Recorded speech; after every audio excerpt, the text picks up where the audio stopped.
اونچا پرچم اسلام ہو جائے۔ الحمدللہ رب العالمین والصلاة والسلام علی سید المرسلین اما بعد فاعوذ باللہ من الشیطان الرجیم بسم اللہ الرحمن الرحیم الصلاة والسلام علیک یا رسول اللہ وعلی آلک واصحابک یا حبیب اللہ الصلاة والسلام علیک یا نبی اللہ وعلی آلک واصحابک یا نور اللہ۔ مدنی چینل کے ناظرین، پروگرام قرآنی صورتوں کا تعارف، اس میں آپ کو خوش آمدید کہتے ہیں، مرحبا کہتے ہیں۔ اللہ پاک ہم سب کے سینوں کو نور قرآن سے روشن اور منور فرمائے اور قرآن مجید فرقان حمید کی تعلیمات پر ہم سب کو عمل پیرا ہونے کی توفیق عطا فرمائے۔ ابتداً درود پاک کی فضیلت ہمارے پیارے نبی صلی اللہ علیہ وآلہ وسلم کا فرمان عظمت علی شان ہے، زینوا مجالسکم بالصلاة علیہ فَإِنَّ صَلَاتَكُمْ عَلَيَّ نُورٌ لَكُمْ یوم القیامہ۔ اپنی مجلسوں کو مجھ پر درود پڑھ کر آراستہ کرو کہ تمہارا مجھ پر درود پڑھنا قیامت کے دن تمہارے لیے نور ہوگا۔ صلو علی الحبیب صلی اللہ تعالی علی محمد صلی اللہ علیہ وآلہ وسلم، صلاۃ و سلام علیک یا سیدی یا رسول اللہ۔ ناظرین کرام، اس پروگرام میں بطور خاص قرآن مجید فرقان حمید کی کوئی ایک سورہ مبارکہ اور اس کی کچھ مضامین پر کلام کرتے ہیں، گفتگو ہوتی ہے۔ آج کی جو سورہ مبارکہ ہے سورہ نور۔ گزشتہ پروگرام میں سورہ نور کے حوالے سے کچھ پس منظر عرض کرنے کی کوشش کی تھی۔ سورہ نور مدنی صورت ہے، یعنی مدینہ منورہ میں، یعنی ہجرت کے بعد نازل ہوئی ہے، اور رسول اللہ صلی اللہ تعالی علیہ وآلہ وسلم کی زوجہ اہلیہ اما عائشہ صدیقہ رضی اللہ تعالی عنہ، آپ کی طہارت کو، آپ کی پاکی کو اللہ پاک نے اس سورہ مبارکہ کے اندر بیان کیا، اور جنہوں نے بھی آپ کی طرف الزام لگایا، بہتان لگایا، قرآن نے اس کی شد و مد سے مذمت کی ہے، اور آپ صلی اللہ علیہ وسلم کی اہلیہ کی برات کو خود اللہ پاک نے قرآن میں بیان فرمایا ہے۔ سورہ نور کی تعلیم دینے کا ہمیں حکم ارشاد فرمایا گیا ہے۔ سورہ نور اپنی عورتوں کو بھی اس کی تعلیم دی جائے۔ سورہ نور کے اندر چونکہ بہت سے ایسے مضامین ہیں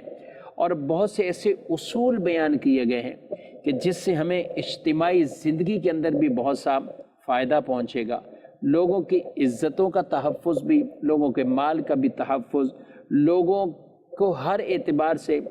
گھر بار آنا جانا اور اس کے بھی احکامات اللہ پاک نے سورہ نور کے اندر بیان فرمائے ہیں۔ بڑھتے ہیں سورہ مبارکہ کے مضامین کی طرف۔ آیت نمبر 19 اور 20 میں اللہ پاک ارشاد فرماتا ہے، ان الذین یحبون ان تشیع الفاحشۃ فی الذین آمنوا لهم عذاب علیم فی الدنیا والآخرہ واللہ یعلم وانتم لا تعلمون ولولا فضل اللہ علیکم ورحمتہ وان اللہ رؤوف الرحیم۔ اللہ پاک نے ارشاد فرمایا، وہ لوگ جو چاہتے ہیں کہ مسلمانوں میں برا چرچا پھیلے، ان کے لیے دردناک عذاب ہے دنیا اور آخرت میں، اور اللہ جانتا ہے اور تم نہیں جانتے۔ اگر اللہ کا فضل اور اس کی رحمت تم پر نہ ہوتی، اور یہ کہ اللہ تم پر نہایت مہربان رحم والا،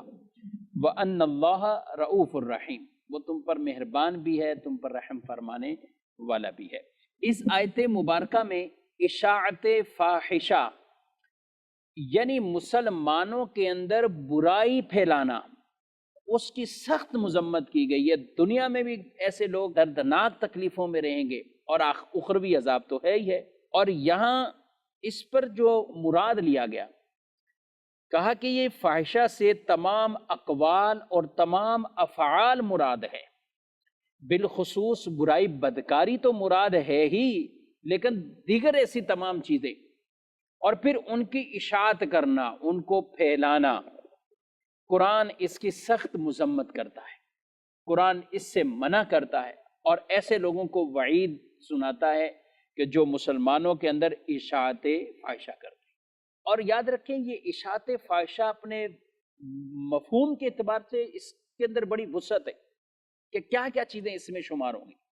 فرمایا گیا کسی پہ لگائے گئے بہتان کی اشاعت کرنا، یہ بھی اشاعت فاحشہ ہے۔ کسی کے خفیہ عیب پر مطلع ہونے کے بعد اسے پھیلانا، یہ بھی اشاعت فاحشہ ہے۔ حرام کاموں کی ترغیب دینا، لوگوں کو کہنا، یہ بھی اسی زمرے میں آتا ہے۔ نیز اسی طرح ایسی کتابیں لکھنا، شائع کرنا، تقسیم کرنا جن میں ایسی چیزیں موجود ہوں، یا تو کفریہ باتیں موجود ہوں، یا گمراہیت والی، یا برائی اور بدکاری جس سے پھیل رہی ہو، ایسے چاہے وہ رسائل ہوں، چاہے وہ کالم ہوں، چاہے وہ کوئی چیزیں بھی ہیں، تو وہ بھی اشاعت فاحشہ کے زمرے میں آتے ہیں، اور یہ وعید ان کے لیے بھی موجود ہے۔ تو اشاعت فاحشہ کی بڑی مذمتوں کو بیان کیا گیا، اس لیے نبی کریم صلی اللہ علیہ وآلہ وسلم کی ایک حدیث پاک ہے، ارشاد فرمایا کہ جس نے اسلام میں اچھا طریقہ رائج کیا تو جتنے لوگ اس پر عمل کریں گے وہ ان کو تو ثواب ملے گا ہی ملے گا، لیکن ان کی تعداد کے برابر شروع کرنے والے کو ملے گا۔ اور جس نے کوئی برا طریقہ ایجاد کیا تو جو لوگ گناہ میں اور برائی میں مبتلا ہوں گے وہ وبال ان پر تو ہوگا، لیکن جس نے ابتدا کی اس کے بھی خاتے میں وہ برائی آئے گی۔ اس لیے فرمایا قتل روح زمین پر سب سے پہلے وہ حضرت آدم علیہ السلام کے بیٹے حابیل کو قابیل اس نے قتل کیا، تو کہا گیا رسول اللہ صلی اللہ علیہ وسلم نے جتنے قتل ہوں گے تو اس قتل ناحق میں تو ان کو تو گناہ ملے گا ہی ملے گا، لیکن وہ گناہ قابیل کے بھی خاتے میں آئے کیونکہ اس نے قتل کی ایجاد کی ہے۔ تو اس لیے ہمیں اشاعت فاحشہ ان چیزوں سے بچنا، برائی نہیں پھیلانی، نیکیاں پھیلائیں، ایسے کام کریں کہ ہمارے جانے کے بعد بھی وہ کام ہمارے لیے صدقہ جاریہ بن جائیں اور لوگوں کو اس سے فوائد پہنچیں، نیکیاں پہنچیں، ہمیں بھی انشاءاللہ ثواب ملتا رہے گا۔ آگے آیت نمبر 21 میں اللہ پاک ارشاد فرماتا ہے یا ایھا الذین آمنوا لا تتبعوا خطوات الشیطان ومن یتبع خطوات الشیطان فإنه یأمر بالفحشاء والمنکر ولولا فضل اللہ علیکم ورحمتہ ما زکا منکم من احد ابدا ولکن اللہ یزکی من یشاء واللہ سمیع علیم۔ ارشاد فرمائے اے ایمان والو شیطان کے قدموں پر نہ چلو، اور جو شیطان کے قدموں پر چلے تو وہ تو بے حیائی اور بری ہی بات بتائے گا، اور اگر اللہ کا فضل اور اس کی رحمت تم پر نہ ہوتی تو تم میں کوئی بھی ستھرا نہ ہو سکتا۔ ہاں اللہ ستھرا کر دیتا ہے جسے چاہے، اللہ سنتا جانتا ہے۔ ناظرین کرام، اللہ پاک نے ایمان والوں کو فرمایا شیطان کے راستوں پر نہ چلو، شیطان کی پیروی نہ کرو، شیطان تمہیں برائی کا ہی کہے گا، اچھائی کا نہیں کہے گا، برائی کا کہے گا۔ اگر اللہ کا فضل اور اس کی رحمت نہ ہوتی تو پھر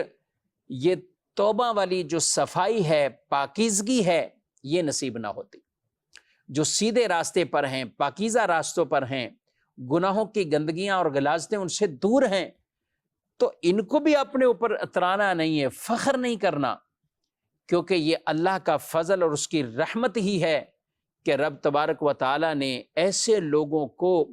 وہ توبہ کی توفیق دی، حسن عمل کی توفیق دی، ان کے اعمال اچھے، کردار اچھے، انداز اچھے، کہ اگر اللہ کا فضل اور اس کی رحمت نہ ہوتی تو پھر یہ پاکیاں نصیب نہ ہوتی، پھر یہ پاکیزگیاں نہ ملتی۔ تو جس کو پاکیزگی ملی ہوئی ہے وہ بھی اللہ کا شکر ادا کرے، اور جس کے اندر یہ غلاظتیں، گندگیاں، گناہوں کی موجود ہیں، اللہ کی بارگاہ میں سچی توبہ کرے، اور ایسا کوئی راستہ ہی نہ اپنائے کہ جو راستہ شیطانی راستہ ہو۔ حدیث میں ارشاد فرمایا گیا کہ جنت کو جب پیدا کیا گیا ہے تو اس کے ارد گرد کچھ مصائب کو رکھ دیا گیا، اس کے ارد گرد مشکلات ہیں، پریشانیاں ہیں، جنت کو جو پیدا کیا گیا، اور دوزخ کو بنایا گیا تو دوزخ کے ارد گرد خواہشات، انسانی خواہشات، دوزخ کے ارد گرد طرح طرح کی آسائشیں، آسانیاں، روایت کا مفہوم ہے آدمی ان مصائب کو دیکھتا ہوا جنت کے قریب نہیں جائے گا، جنت کی طرف نہیں آگے بڑھے گا، لیکن آسانیاں، آسائشوں اور خواہشات کے پیچھے جاتے ہوئے وہ اپنے آپ کو جہنم میں دھکیل دے گا۔ یہاں تک کہ جبریل امین نے جب یہ دیکھا تو اللہ کی بارگاہ میں کہا، پہلے ہی عرض کیا کہ یا اللہ جنت تیری اتنی عظیم ہے کہ یہ جنت کی طرف جو آئے گا یا اس کو دیکھ لے گا یا سن لے گا جنت کے حوالے سے تو وہ ضرور کوشش کرے گا میں اس میں چلا جاؤں۔ اور پھر یہی جبریل کہنے لگے کہ اب چونکہ اس کے ارد گرد پریشانیاں ہیں، وہ کون سی پریشانیاں ہیں؟ کبھی کبھی کئی معاملات میں، نیکی کے معاملات میں بھی پریشانیاں تو ہوتی ہے نا۔ آدمی زکوٰۃ کی ادائیگی کرتا ہے تو اتنا مال نکالتا ہے، کچھ نہ کچھ دل میں وہ کیفیت ہوتی ہے، لیکن اسی پر اللہ اسے اجر و ثواب دیتا ہے کہ یہ مال اس نے اللہ کی راہ پہ دے دیا ہے۔ نیند آئی ہوئی، آرام مزے سے سو رہا ہے، لیکن اپنے آپ کو نماز کا پابند کیا ہوا، اٹھ بھی رہا ہے، نماز بھی پڑھ رہا ہے، کچھ نہ کچھ پریشانی آئی جسم پر، تو یہی تو چیزیں ہیں کہ جو اس کو جنت کی طرف لے کر جائیں گے۔ لیکن جو انسان آسائشوں میں، خواہشات میں پڑے گا تو یہ راستہ وہ ہے کہ جو اس کو دوزخ کی طرف لے جانے والا ہے۔ تو اس لیے اپنے راستوں کا چناؤ ضرور کیجئے، جانا جنت میں ہے تو پھر جنتی راستہ ہی اختیار کرنا ہوگا،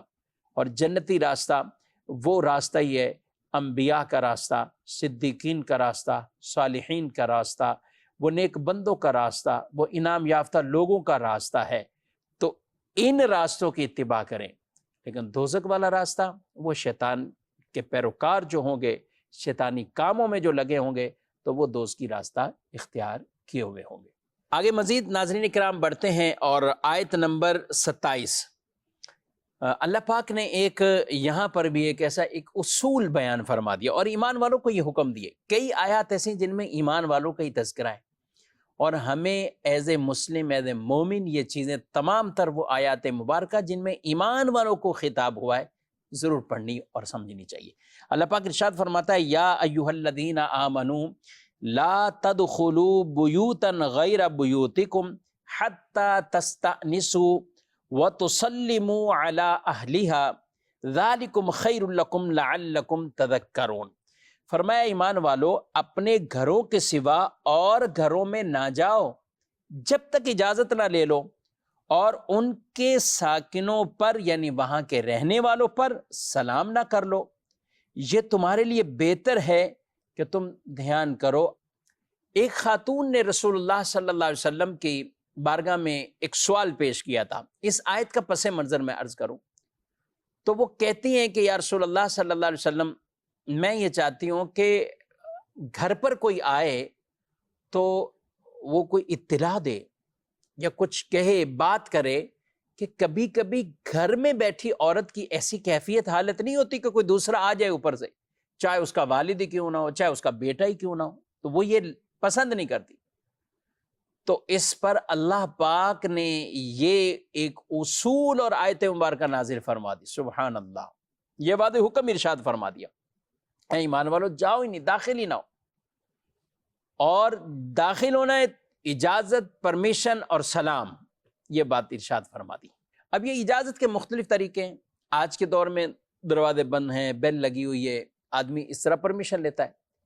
ایک طریقہ انداز یہ بھی ہے کہ آپ ایسی کوئی آواز، کھانسی کی آواز نکالیں، سبحان اللہ، الحمدللہ کچھ پڑھ لیں بلند آواز سے، یا سلام ہی کر لیں تاکہ سامنے والے کو اطلاع ہو جائے کہ کوئی آ رہا ہے، کوئی آ رہا ہے۔ تو یہ آداب ہیں، ہمیں ان کا خیال رکھنا چاہیے۔ بعض اوقات آدمی گھر کے اندر بھی رہتا ہے، فیملی میں 5 کمرے ہیں، تو ان کے اندر بھی ان چیزوں کا خیال ہمیں رکھنا ہوگا، ان آداب کا یہ بھی خیال رکھنا ہوگا۔ آپ کسی کے کمرے میں جا رہے ہیں، وہ کوئی ایسا اوپن آفس تو نہیں بنا ہوا کہ جو آنا چاہے وہ آ جائے، تو وہاں پہ بھی ہم، اور یہی بچوں کی بھی تربیت کریں، یہ بچوں کو بھی ہمیں سکھانا سمجھانا ہوگا کہ جیسے ہی کسی دوسرے کے کمرے میں جا رہے تو وہاں پر ان سے پرمیشن اور اجازت لے لی جائے۔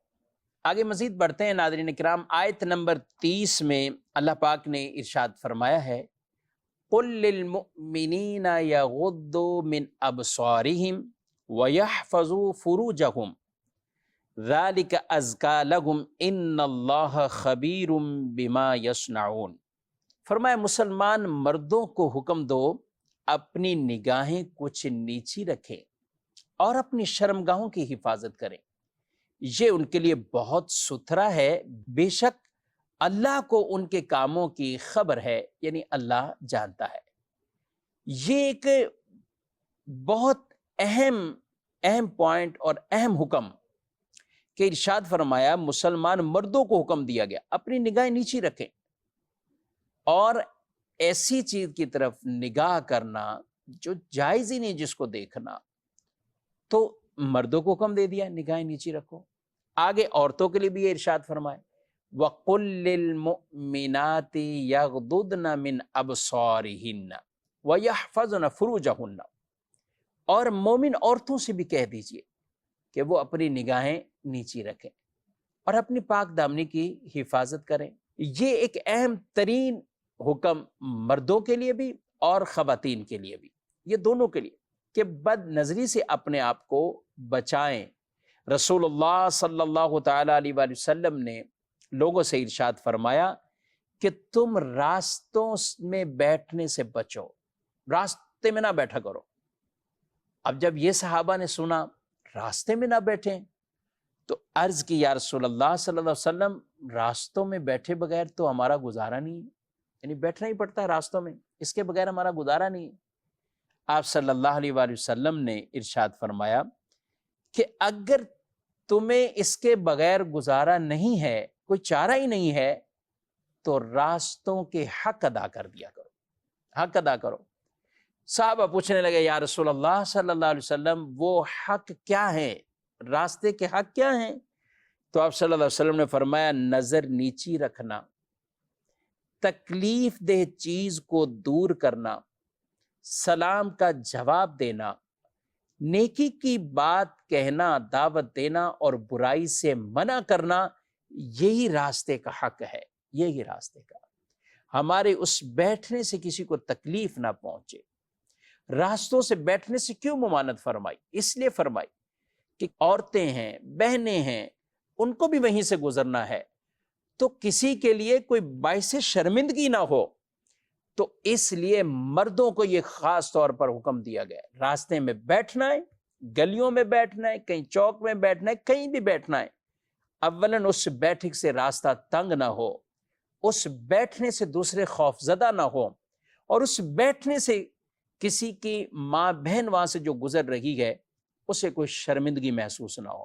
یہ ہمیں ان چیزوں کا خیال رکھنا چاہیے۔ اب بدقسمتی سے کوئی پردہ دار بھی خاتون کہیں جا رہی ہے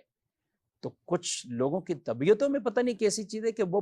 پردے کو بھی انہوں نے آنکھیں پھاڑ پھاڑ کر دیکھنا ہے، اور وہ کیا دیکھنا چاہتے۔ تو یہ کیا ہے کہ اپنے اندر اگر بے حیائی داخل ہو چکی ہے، حیا ختم ہو چکا ہے، تو حدیث پاک میں یہ ارشاد فرما دیا گیا کہ جب حیا ہی فوت ہو جائے تو پھر تو جو مرضی کر، پھر تو کر۔ وہ حیا ایک ایمان کی جو شاخ ہے، وہ دل کے اندر وہ قائم رہنی چاہیے، وہ ذہنوں میں قائم رہنی چاہیے۔ اس لیے جب کبھی ایسا موقع ہو اپنی نگاہیں چکا لو۔ اللہ کا حکم یہ مردوں کے لیے بھی ہے، اللہ کا حکم یہ خواتین اور عورتوں کے لیے ہے، اور یہ ایک بنیادی بات ہے۔ بہت سے لوگ اس بات کو ایشو بناتے ہیں، علماء پردے کا کہتے ہیں، علماء لوگوں کو پتہ نہیں کیا کرنا چاہتے ہیں۔ میرے بھائی یہ اللہ کا قرآن ہے، یہ رب نے فرمایا، جس پر اللہ پر ہمارا ایمان ہے، یہ ہمارا رب ہم سے یہ فرما رہا ہے۔ تو اس لیے ان فرامین کے آگے ہمیں اپنی چوچرا نہیں کرنی، بلکہ شریعت مطہرہ کے مطابق اپنی زندگیوں کو گزارنا ہے۔ اسی میں پاکیزگی ہے، اسی میں پرہیزگاری ہے، اسی میں دلوں کا تقویٰ ہے۔ رسول اللہ صلی اللہ علیہ وسلم نے بہت ہی خوبصورت بات، کتنی پیاری بات اس حوالے سے فرمایا، جو مسلمان کسی عورت کے حسن و جمال کی طرف بلا ارادہ پہلی نظر کر لے، یعنی دیکھ لیا، کسی نے ایسے ہی دیکھ لیا، تو فرمایا پھر اپنی آنکھ جھکا لے، تو ایسی عبادت کرنے کی اللہ اسے توفیق دے گا جس کا مزہ اسے آئے گا، جس کا لطف اسے آئے گا۔ تو ایک گناہ سے بچا، اللہ اسے عبادت کا ایسا لطف اور مزہ عطا فرماتا ہے۔ ناظرین کرام، کچھ باتیں یہ میں نے پردے کے حوالے سے، اور وہ سورہ نور کے اندر اس کا باقاعدہ بیان ہے، اور بھی کچھ ڈیٹیل اور تفصیل ہے، اسی لیے تو کہا گیا کہ اپنی عورتوں کو بھی سورہ نور، بالخصوص سورہ نور کی تعلیم دو۔ مردوں کو بھی اس کی تعلیم لینی چاہیے، عورتوں کو بھی سیکھنا چاہیے۔ اور مزید اسی کے بعد وہ آیات مبارکہ بھی ہیں کہ جس میں زینت کے حوالے سے، اور پھر زینت کن کن پر ظاہر کی جا سکتی ہے، جیسے جس کے محارم ہیں، اور ان کے حوالے سے بھی پورا بیان اسی سورہ مبارکہ کے اندر موجود ہے۔ قبلہ شیخ طریقت امیر اہل سنت دامت برکاتہم العالیہ کی بہت ہی پیاری کتاب پردے کے حوالے سے سوال جواب، اس کتاب کو ضرور حاصل کیجئے اور اس کو پڑھیں۔ بالخصوص ہماری جو بہنیں سن رہی ہیں، آپ بھی پڑھیے۔ تو جو کیا پردہ ہے، کن کن سے پردہ ہے، کتنی اس کی حدود ہیں، کہاں کہاں رخصت ہے اور کتنی چیز کی رخصت ہے، انشاءاللہ یہ بھی ڈیٹیل اور تفصیل آپ کو پڑھنے کو ملے گی۔ اللہ پاک ہم سب کو قرآن کی تعلیمات پر عمل پیرا ہونے کی توفیق عطا فرمائے، آمین، بجاہ النبی الامین صلی اللہ علیہ وآلہ وسلم۔ یہی ہے آرزو تعلیم قرآن عام ہو جائے، ہر ایک پرچم سے اونچا پرچم اسلام ہو جائے۔